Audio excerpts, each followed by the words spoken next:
Hello and welcome to this video, the continued translation and analysis of Romeo and Juliet, and we are in Act 3, Scene 3. In the previous scene we saw how Juliet's response to the news of Romeo's banishment was quite mature and very insightful.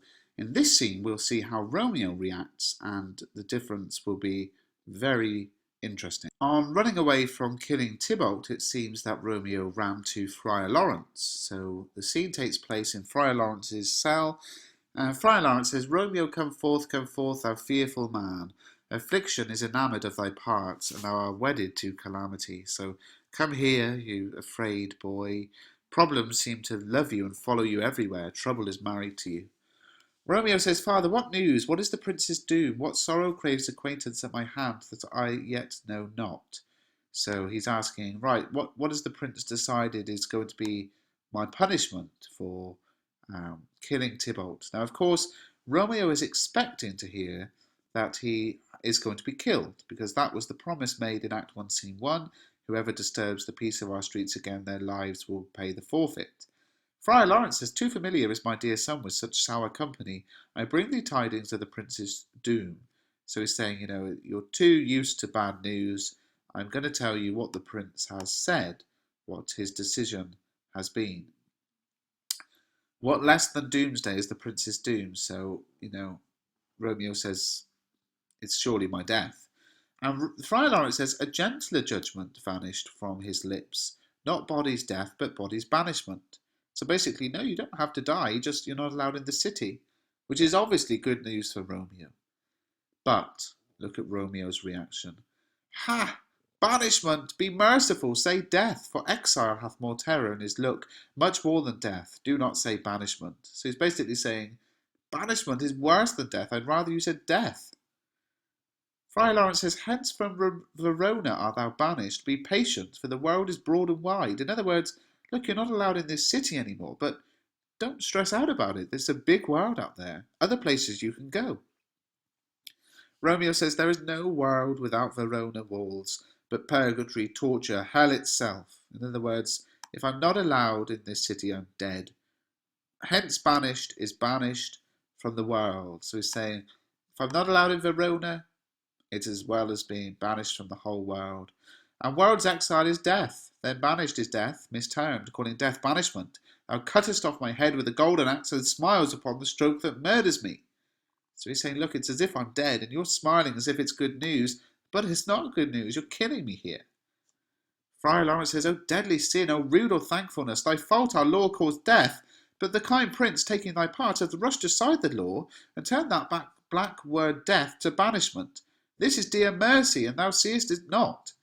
So he's getting angry with Romeo, saying, "You're so rude and impatient. You should be dead for this, but the prince has had mercy on you, and you've just got to be banished, and you should be happy about that." It's great news. Romeo says, "'Tis torture and not mercy. Heaven is here where Juliet lives, and every cat and dog." So he's saying it's awful being here, because Juliet is here. "Every cat and dog and little mouse, every unworthy thing live here in heaven and may look on her." So he's saying, well, everything that's in Verona gets to look at Juliet, but I don't.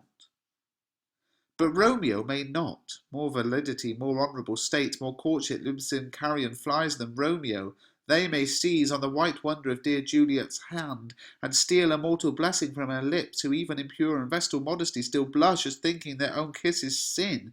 But Romeo may not. He is banished. Flies may do this, but I from this must fly. They are free men, but I am banished. And sayest thou that exile is not death? Hast thou no poison mixed, no sharp ground knife? So basically, Romeo's saying, look, a fly can land on Juliet's lips and kiss her, but I can't. And a fly can land on her hand, and I can't touch her hand. Flies can do that, but I got to fly away. They're free, but I'm banished. You say this isn't death. If you had poison or a sharp knife, now there's some foreshadowing of Act 3, Scene 5, where poison and a sharp knife will be very key. No sudden mean of death, though never so mean, but banished to kill me, banished, O friar! The damned use that word in hell, Howlings attend it.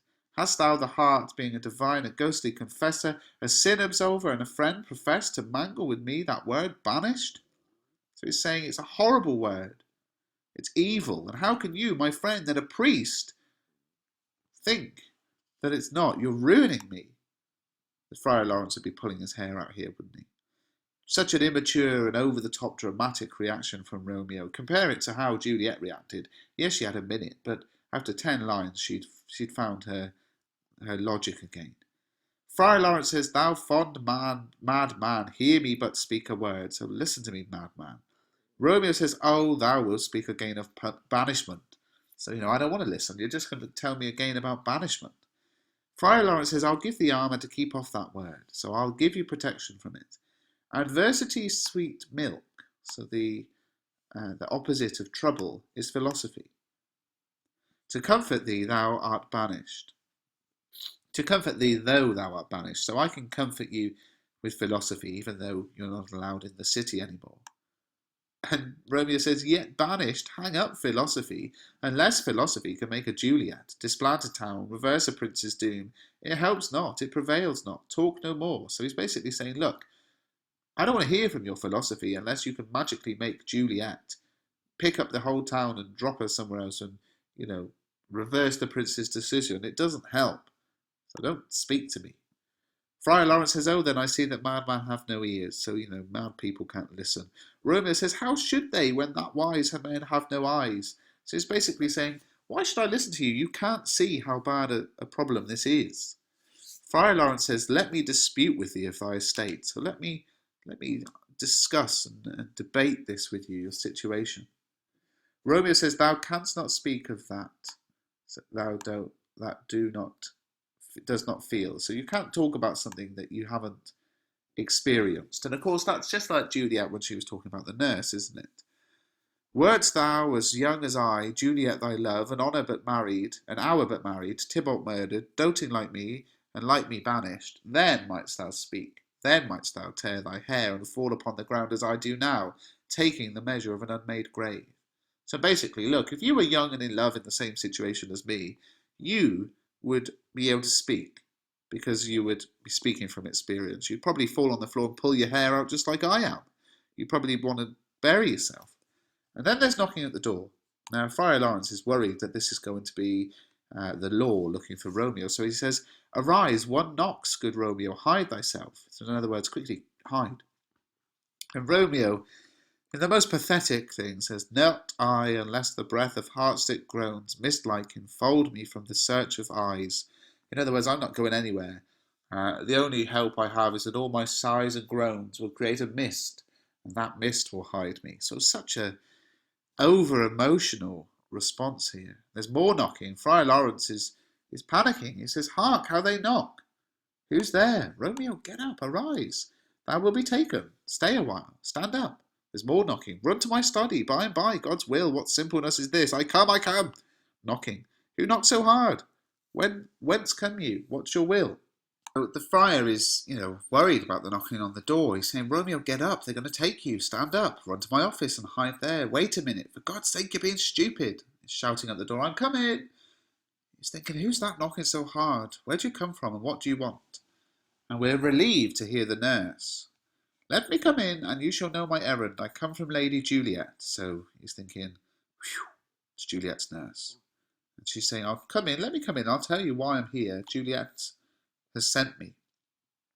And the friar says, "Welcome then." So, well, then, you're allowed in. And in comes the nurse. And the nurse says, Holy friar, oh tell me, holy friar, where is my lady's lord? Where's Romeo?" So basically, the nurse guessed that the friar would be hiding Romeo, but she obviously wants to know, is she right? And the friar says, "There on the ground, with his own tears made drunk." So there he is, lying on the floor, intoxicated by his own tears. The nurse says, "Oh, he is even in my mistress's case, just in her case. Oh, woeful sympathy." So in other words, well, Juliet's just the same. How sad. "Piteous predicament, even so lies she, blubbering and weeping, weeping and blubbering. Stand up, and you be a man. For Juliet's sake, for her sake, rise and stand. Why should you fall into so deep?" And oh. So basically she's saying this is a terrible situation. Juliet's crying and blubbering. And then she says to Romeo, "Get up, be a man." For Juliet, come on, be a man. Don't be so sad. And Romeo says, "Nurse!" The nurse says, "Ah, sir, well, death's the end of all." She's saying, well, basically we all die. Romeo says, "Spakest thou of Juliet? How is it with her? Doth she not think me an old murderer?" So, have you spoken to Juliet? How is she? Is she angry with me because I killed her cousin?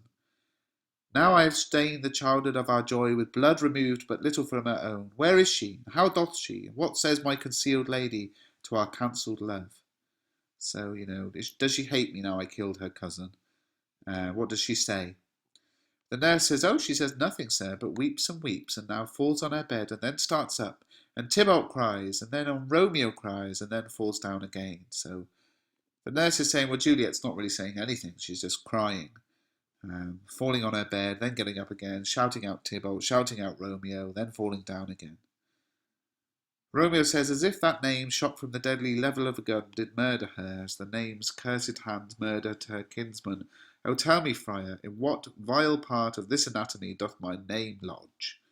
So Romeo saying, my name is like a bullet from a gun that will kill her, just like I killed her cousin. Tell me, where is my name kept so I can cut it out?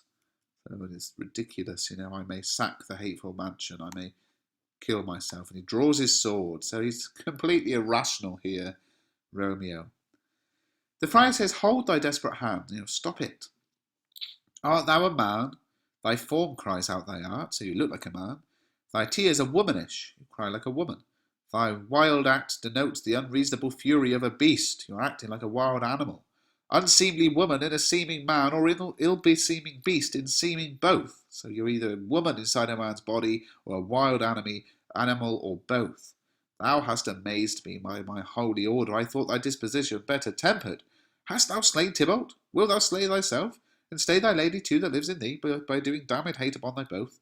Why railst thou on thy birth, the heaven and earth?" So basically, the friar is giving a bit of a lecture now to Romeo, saying, "You shock me. I thought I knew you better. Have you killed Tybalt? Are you going to kill yourself? If you kill yourself, you're going to kill Juliet. Why moan about your birth and heaven and earth, since birth and heaven and earth, all three do meet in thee at once, which thou at once would lose." So he's saying, if you kill yourself, the game's over. Fie, thou shamest thy shape, thy love, thy wit, which like an usurer aboutst in all, and usest none in that true use indeed, which should bedeck thy shape, thy love, thy wit. So he's basically saying, you bring shame to man, you bring shame to Juliet, you bring shame to intelligence. You're such an intelligent guy, but you're using none of it here. Thy noble shame is but a form of wax, so your body is like a wax statue, digressing from the valour of a man, so without the honour of a man. Thy dear love sworn but hollow perjury, so you swore this love of Juliet, but it's untrue, killing that love which thou hast vowed to cherish. Thy wit, that ornament to shape and love, misshapen in the conduct of them both, like powder in a skitless soldier's flask, is set on fire by their own ignorance. So basically the friar is saying, look, the love that you have is untrue because you're killing the love you promised to protect. Your intelligence, supposed to guide you, is not working properly here. You're like gunpowder that is being carried along by a careless soldier. And thou dismember with thine own defence what roused thee, man. Thy Juliet is alive, for whose dear sake thou wast but lately dead. There art thou happy. Tybalt would kill thee, but thou slewest Tybalt. There art thou happy too. The law that threatened death becomes thy friend and turns it to exile. There art thou happy. A pack of blessings lights upon thy back. Happiness courts thee in her best array, but like a misbehaved and sullen wench, thou poutest upon thy fortune and thy love. So great little talking to here, a little lecture from the friar saying, snap out of it, man. Juliet is alive. For her you were nearly killed earlier today. That should make you happy. Tybalt wanted to kill you, but you killed Tybalt. That should make you happy. The law that looked like it would end your life has become your friend, and now you're only exiled. That should make you happy. Lots of good things have happened to you. Happiness is all over you, but like a spoilt little girl you sulk about your bad luck and love. And he's not finished there, the friar. He says, take heed, for such die miserable. Go, get thee to thy love as was decreed. Ascend her chamber. So basically, Listen, those kind of people are bound to die unhappy. Again, foreshadowing the end of the play. Go on, get Juliet as was planned and climb into her bedroom. Comfort her. But look, thou stay not till the watch be set, for then thou canst not pass to Mantua, where thou shalt live till we can find a time to blaze your marriage, reconcile your friends, beg pardon of the prince, and call thee back with 20,000 times more joy than thou wentst forth in lamentation. Go before, nurse, commend me to thy lady, and bid her hasten all the house to bed, which heavy sorrow makes the map done too. Romeo is coming. So basically, the friar's saying, look, go and sleep with Juliet, leave in the morning. Don't stay too late because the guards will be out, and then you won't be able to get into Mantua. And in Mantua, this other city, you can live there for a bit until we can work out a way that we can make your marriage public and rejoin you with your friends, ask the prince his forgiveness, call you back with 1,000 times more happiness than you went away. And then he says to the nurse, go on, nurse, you go away and tell Juliet that I said hello, and get everyone to go to bed. They're all sad over the death of Tybalt, so they're likely to anyway, because Romeo is coming.